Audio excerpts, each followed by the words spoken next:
Olá, pessoal, sejam bem-vindos a mais um episódio do nosso podcast Ponto Saúde. Eu sou Bruna, host desse podcast, e hoje vamos falar sobre cirurgia plástica, a estética brasileira e mundial. E para falar comigo hoje sobre esse assunto está o Dr. Leonardo Daló, que é médico, um renomado cirurgião plástico há mais de 25 anos, membro titular da Sociedade Brasileira de Cirurgia Plástica, membro da Sociedade Americana de Cirurgia Plástica, membro da Sociedade Internacional de Cirurgia Plástica, mestre pela Universidade Federal do Rio Grande do Sul, com atuação atualmente em Porto Alegre, São Paulo e Portugal, e também com passagem de atuação no Catar. Seja muito bem-vindo, doutor, ao nosso podcast. É um prazer estar aqui com o senhor hoje. Então, doutor, hoje a gente vai começar sobre um assunto que está bem em alta na plástica, né? Que até recentemente a gente teve aí um boom de vídeos da mãe Jenner, né? A Kris Jenner fazendo só lifting facial e virando quase uma guriazinha de 20 anos. E eu queria perguntar para o senhor o que é o lifting facial, né? E o lifting facial com vídeo, que é uma cirurgia que o senhor realiza bastante. Como é que ele funciona? O que é essa cirurgia? O lifting facial é a palavra mesmo que eles colocaram é lifting, quer dizer, elevar a face. Antigamente falava a palavra ritidoplastia, que era tirar as rugas. Rítido vem de rugas. E hoje a gente fala uma coisa muito mais, lift, ou seja, elevar a face de uma forma natural. Então, muitas técnicas já foram conversadas, foram feitas, foram realizadas, e a gente vem avançando as técnicas a cada década. Sim. Isso vai melhorando, vai avançando. E aí a cirurgia plástica tem um lado que é a técnica, tem outro lado que é a parte artística, ou seja, é a capacidade que o cirurgião tem de conseguir melhorar aquela face, associado ao conhecimento científico, que é o conhecimento anatômico, o conhecimento das estruturas da face, e principalmente um treinamento que ele teve. O treinamento que ele teve foi aquele treinamento durante a residência médica. São os primeiros passos que tu começa a te tornar cirurgião plástico, e depois, através das experiências que tu vai tendo cirúrgicas da tua vida, e os cursos e os aprimoramentos, tu vai te tornando cirurgião plástico, como é que eu vou te dizer, mais experiente, mais Sim. complexo, que vai conseguindo entender melhor como funciona a dinâmica da face. Perfeito. Associado a isso, quando a gente vai operar uma face, hoje a face está muito comentada. Por quê? Porque muitas pessoas elas chegam a mim que elas já estão cansadas de fazer preenchimento, elas já estão cansadas de deformar o seu rosto desde muito jovem, e elas querem um resultado natural, e principalmente, que é a questão maior que hoje o pessoal fala, é a questão de long lasting, que duradoura. Né? Quanto tempo vai me durar isso? Então, todos esses procedimentos de preenchimentos, de coisa, além de não deixar uma face tão natural, muitas vezes até melhoram. Eles têm um tempo. Sim. E esse tempo não é um tempo muito longo, então tem que estar sempre fazendo, sempre preenchendo. E toda vez que ele vai fazer esse preenchimento, sempre fica um preenchimento anterior. Por mais que ele tenha sido absorvido, já existem estudos mostrando, através de ultrassonografia, através de ressonância magnética, que mostram que fica ainda preenchimento lá dentro. Então, tu vai inflando aquela face. E aquela face vai se tornando meio grotesca e diferente das características que aquela pessoa tinha. Então, hoje, a gente está dando muito mais importância, quer dizer, alguns cirurgiões, e quando eu falo para as pacientes, eu falo isso. O que a senhora quer? O que o senhor quer? Quer fazer um pushback, trazer o tempo de volta, ou o senhor quer transformar a sua face? Então, as pessoas, 90%, não, eu quero rejuvenescer, eu quero ficar alguns anos mais nova. E aí a gente começa uma conversa falando sobre os detalhes. Então então vamos trazer a senhora ou o senhor para uns 10, 15, talvez até um pouco mais anos atrás. E é isso que a gente desenvolve. Aí a outra questão é, doutor, mas se eu for fazer a cirurgia, eu vou ficar com muitas cicatrizes?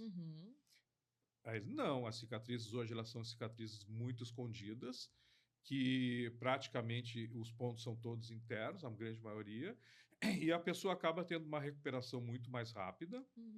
Quando eu falo rápida, em torno de 30, 45 dias, que ela já está bem. Né? Claro que não pode fazer uma cirurgia e vai sair... Sim, com certeza. Embora tenha algumas pessoas que me pedem assim milagres no sentido de uma super recuperação, porque tem um evento tal, isso, aquilo, e a gente tem que segurar um pouco a onda. Mas, aí a gente diz, olha, a gente divide a face em 3 partes. A parte superior, a face média, a parte média, e a parte inferior, onde pega queixo, mandíbula e pescoço. E a parte superior, a testa, a parte da pálpebra, e a parte média, a pálpebra inferior, região do malar. E a gente diz, olha, nem todo mundo precisa fazer as 3 partes. Sim. Talvez tem uma pessoa assim, olha, eu não preciso fazer minha testa é ótima, eu não preciso fazer. Então, nós vamos fazer a parte da parte média ou a parte inferior. Às vezes as pessoas, olha, doutor, eu só quero fazer o meu pescoço, o resto está super bem. Tá bem, vamos fazer uma região cervical. Vamos fazer só a região do pescoço. Vamos fazer... Agora, às vezes as pessoas dizem para mim assim, doutor, eu acho que eu estou bem se eu fizer só isso. Não, não vai ficar bem, eu digo. Por quê? Porque o seu pescoço não está legal, a sua testa também não tá bem. Vamos fazer tudo. Então, a gente tem que conversar, tem que discutir muito, sim, mostrar para o paciente como é que vai ficar se fizer só uma coisa, só outra.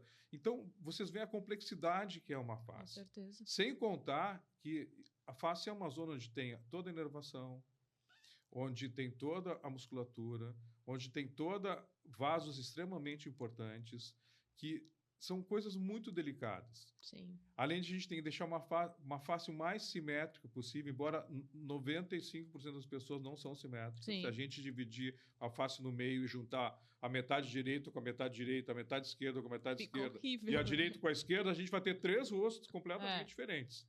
Porque a gente é assimétrico. E por incrível que pareça, a assimetria é que traz a beleza. Exatamente. É difícil entender isso, né?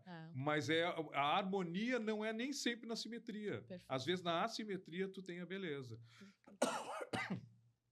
Então, baseado em todas essas coisas, a gente tem que atacar faces em todas as suas estruturas. Sim. Desde as estruturas mais profundas até as estruturas mais superficiais. Ao ponto que as pessoas, às vezes, me dizem assim, doutor, só vou dar uma puxadinha aqui na pele.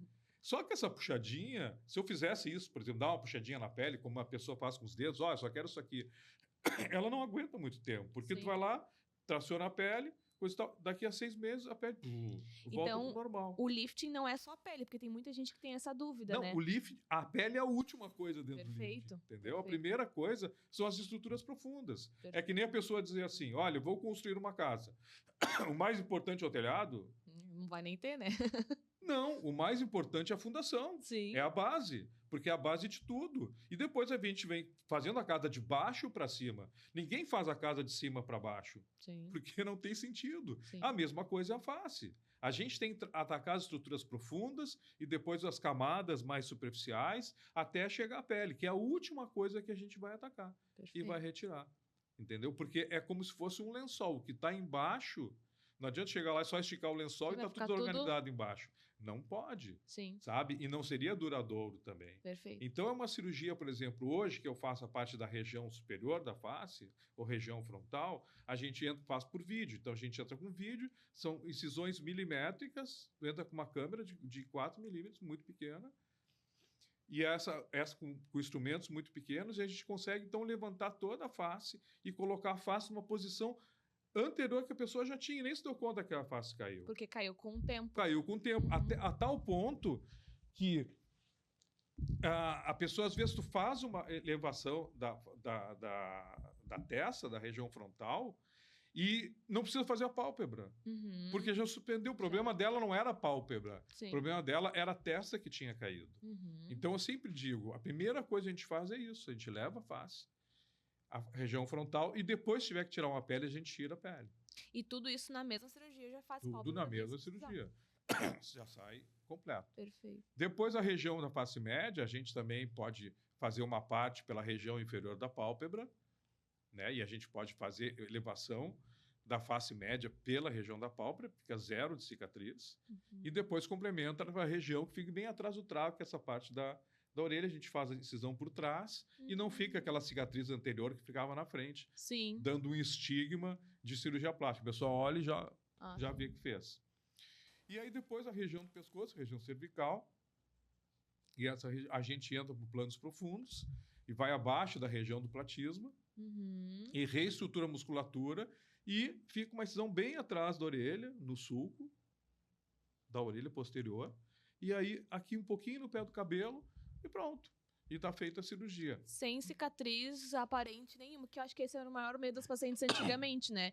Que tinha essa cicatriz que era aparente e mostrava, essa daí já já se repuxou, né? E hoje... Não é que a cicatriz fica escondida. Perfeito. Entendeu? Toda a cicatriz que ela é bem feita na sua sutura e ela também fica escondida, é uma cicatriz que ficou bem colocada, Perfeito. que a gente chama em cirurgia plástica. Toda cicatriz que tem uma aberração, ou que fica larga, é uma cicatriz que não foi bem utilizado os conhecimentos científicos e técnicos adequados para que essa face fique bonita. A outra questão é a questão do olhar. O olhar é uma das coisas mais importantes numa face.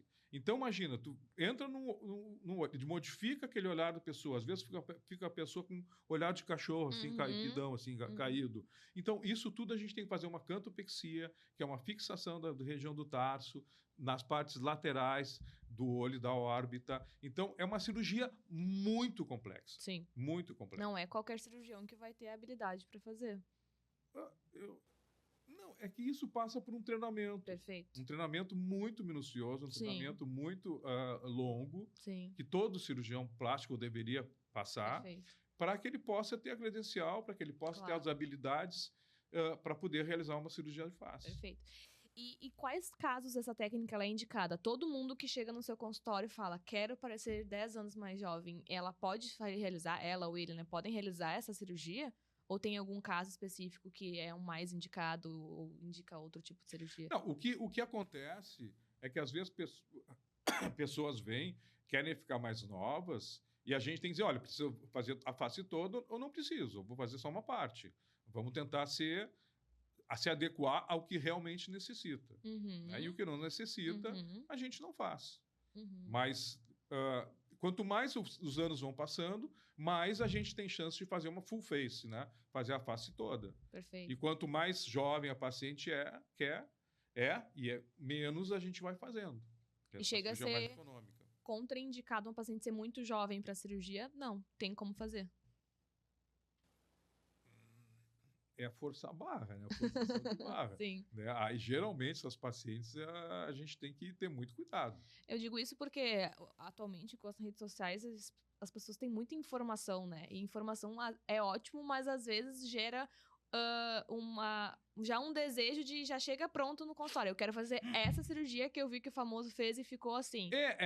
Isso é uma questão muito importante, assim, porque o famoso, às vezes, ele não conta todas as etapas que ele passou para chegar da recuperação.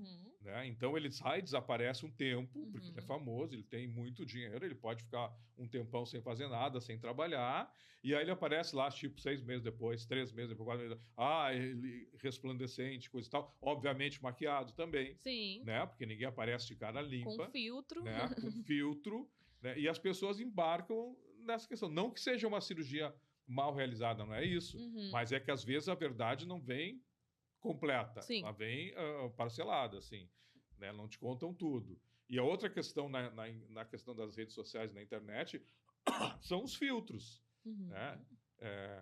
E a fake news. Sim. A pessoa chega, fulano ficou vivo. Mas se fosse ver essa pessoa ao vivo, como é que eu vou dizer assim, cara a cara, você fica meio assim, nossa, não é aquilo que eu olhei na internet, não é aquilo que eu vi. E como lidar com isso com os pacientes no consultório, assim, trazer eles para uma realidade de, essa é a possibilidade que a gente consegue fazer com cirurgia, a gente tem que entender que isso aqui não é algo real, né? Como que traz essas possibilidades e alinhar a expectativa com a paciente? A cirurgia plástica, ela tem um lado de psicologia, né? A gente tem que ter uma questão, além de ética, porque a gente tem que falar a verdade, a gente tem que lidar com as limitações que existem da paciente e das técnicas. Então, a gente tem que conversar muito. Às vezes, uma consulta não é necessária.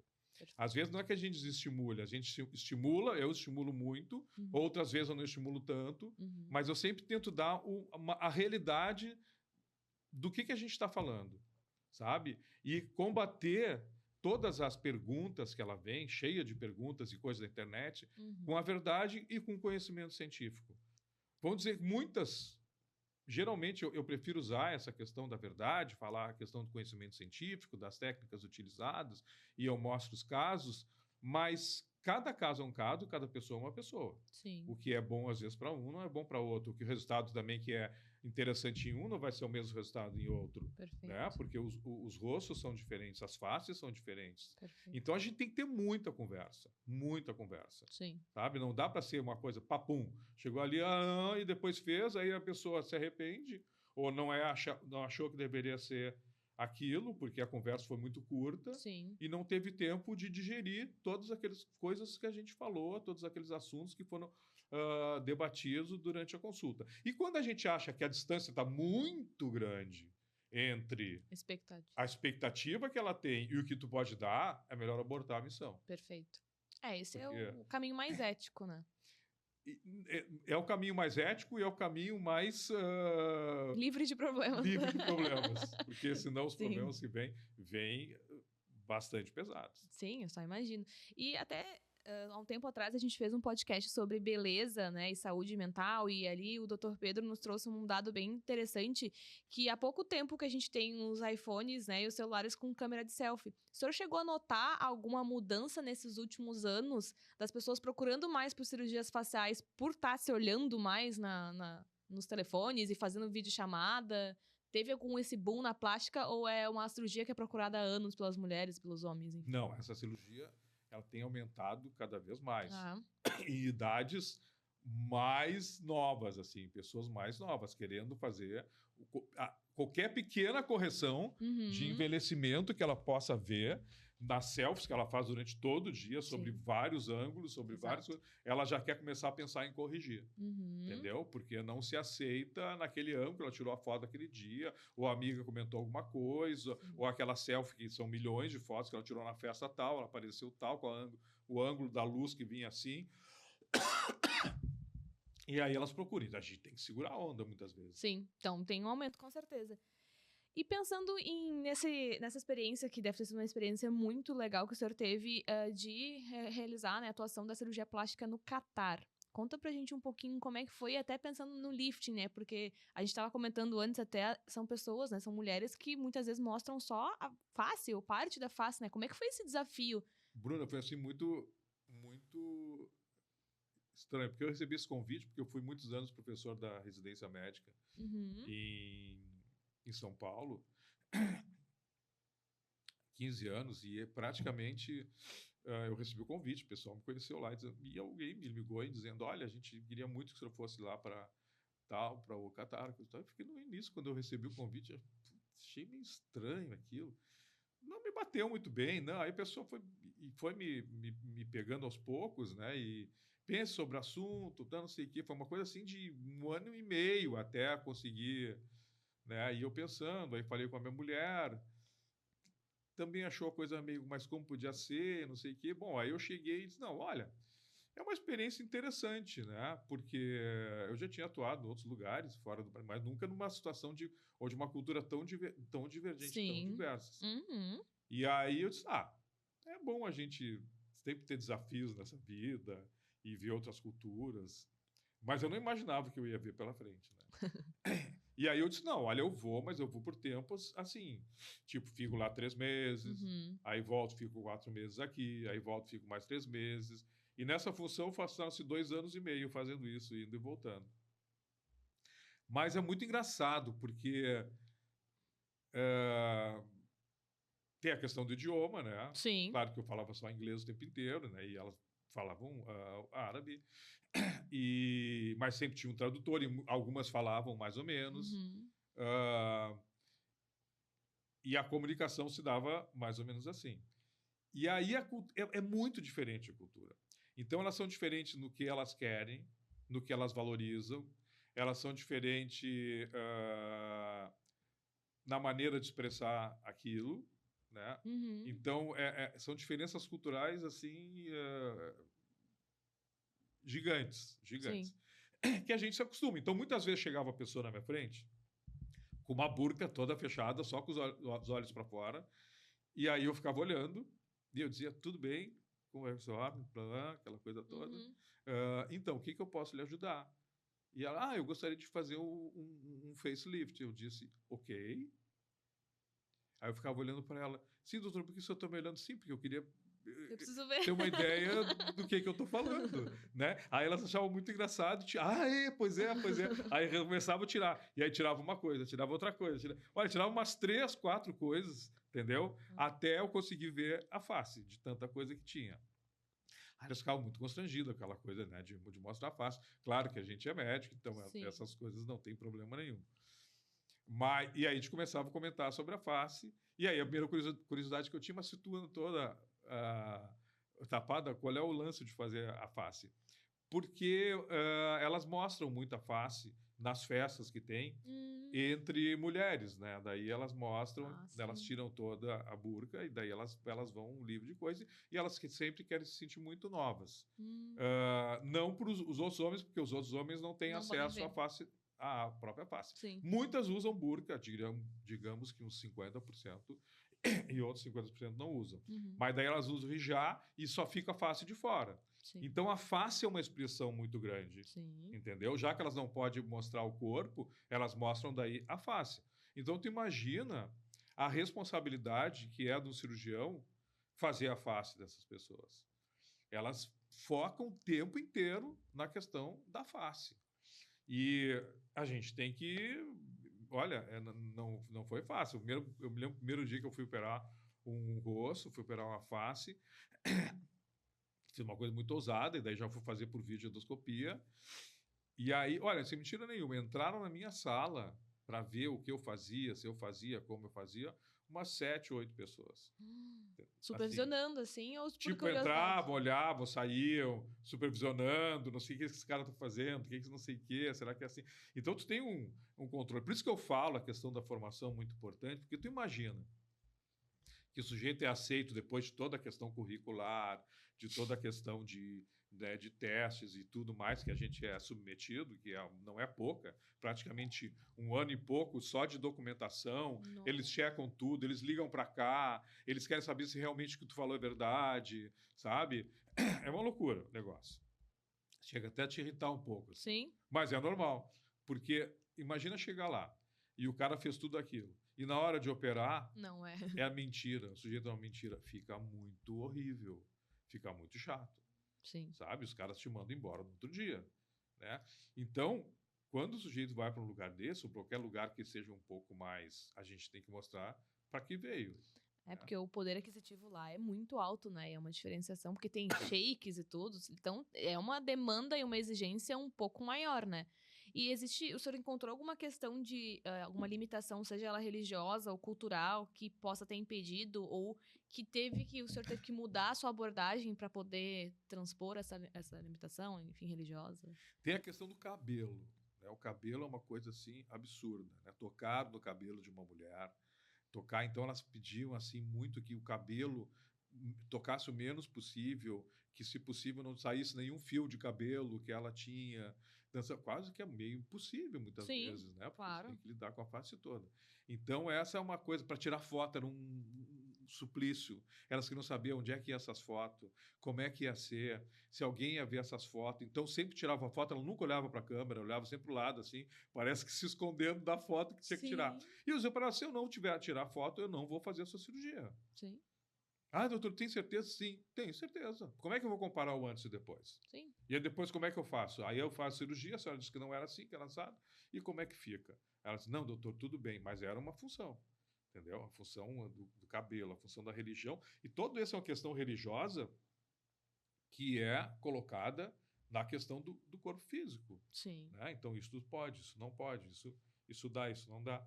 Então, a gente tem que ter essas limitações. Tinha alguma questão de limitação que até de técnica que tinha que mudar, alguma questão de sangue, algo assim? Não. Não. Isso não. Nunca utilizei nada disso, né? Uma cirurgia, nem sangue, nem nada. Mas não, isso eles não se incomodaram se tivesse que usar, assim. Agora, o que a gente não podia muito, e isso me incomodava muito, é que a quantidade de medicações que elas têm que usar de pós-operatório para dor é muito restrita. Tu não pode prescrever nenhum opioide, nenhuma medicação tipo que tenha Kitilex ou coisa. Não existe. É Tilenol. Meu Deus. Anti-inflamatório e... É isso.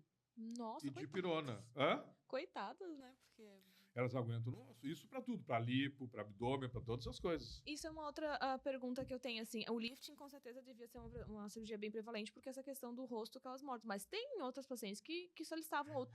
Como é que é a diferenciação, assim, com o Brasil?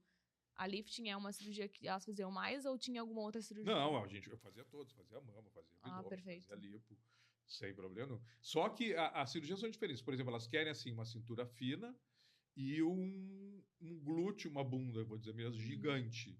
Entendeu? Olha só. Gigante. Não é o Brazilian Buttock Lift, não é isso. Elas querem uma muito gigante, muito gigante. Então, tudo que tu puder obter de gordura, tu vai colocar naquela região, porque elas querem mais. Elas querem ancas, é que elas realmente querem encher uma cama. Esse é o padrão da mulher de lá. Tá? E é o padrão já, o senhor já identificou, existe um padrão diferente até de estrutura corporal com as brasileiras? Ah, sim. Mudar muito. Muda. E chegava a influenciar na cirurgia, assim, de ter que mudar alguma técnica? Sim, são mulheres, por exemplo, aos 30 anos já estão com 4 filhos. Ah, sim. Sabe? O corpo já se modificou muito. 30 anos, elas estão com 4, 5 filhos. E aí elas já querem começar a fazer cirurgia plástica. Já estão... Sim. Assim, o corpo já trabalhou tudo que tinha que trabalhar.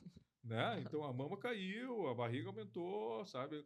E aí é uma coisa de louco, né? Porque elas têm filhos muito cedo. E muitos filhos. E elas não têm esse tabu, algum preconceito. Porque as brasileiras adoram cirurgia plástica, né? Elas também adoram. E elas gostam também, elas não têm nenhum preconceito em fazer cirurgia plástica. Não, zero. Elas querem fazer muito. Muito. Mesmo seja para mostrar para as amigas, elas querem fazer. Uma mostra para outra, que uma mostra para outra. Sim. Então elas são assim fissuradas em cirurgia plástica. A gente nunca imaginaria, né? Porque são mulheres, inclusive, que vivem tapadas, né? Bem diferente, por exemplo, do povo europeu. Por exemplo, pega em Portugal. E Portugal agora, e daí vem pacientes de outros lugares, nossa, elas não querem fazer cirurgia plástica. Entendeu? Agora que está começando assim uma onda de fazer mais cirurgia estética, mas elas, se puderem, elas vão até a última das como é que eu vou dizer assim, a última coisa que elas vão querer fazer é cirurgia plástica. E se fazem, querem parecer o mais natural possível, imaginável.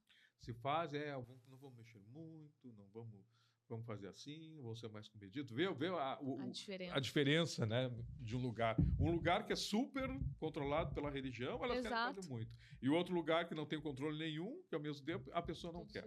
Né? Então, cada lugar que você vai, cada lugar que tem, são culturas diferentes. A gente tem que se adaptar a essa cultura. Sim. E não querer impor. Esse é um grande defeito, às vezes, a gente querer impor o nosso ritmo numa cultura que não está preparada para aquilo.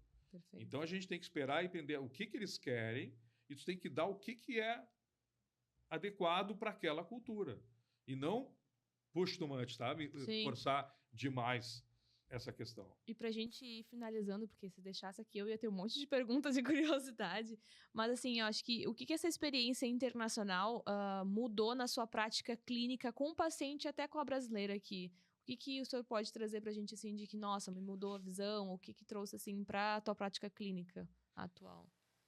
Eu acho que quando a gente vê os diferentes, a gente consegue ter uma percepção muito melhor do todo, entende? A gente sempre fica muito mais renovado.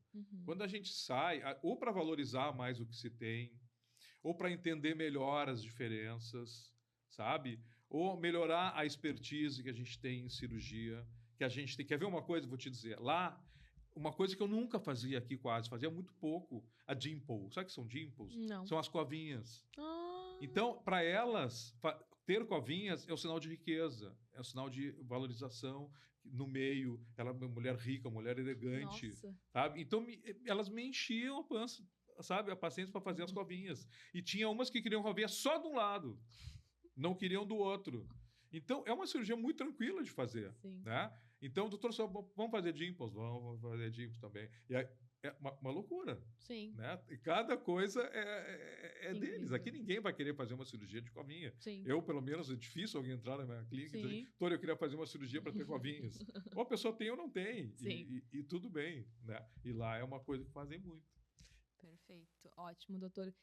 Queria deixar um espaço para o senhor agora, a gente brinca aqui, vender o seu peixe, né? Onde é que as pessoas podem te encontrar nas redes sociais para acompanhar, então, a sua vida profissional e pessoal, enfim, que eu acho que o senhor tem muito a agregar, né? Muita experiência.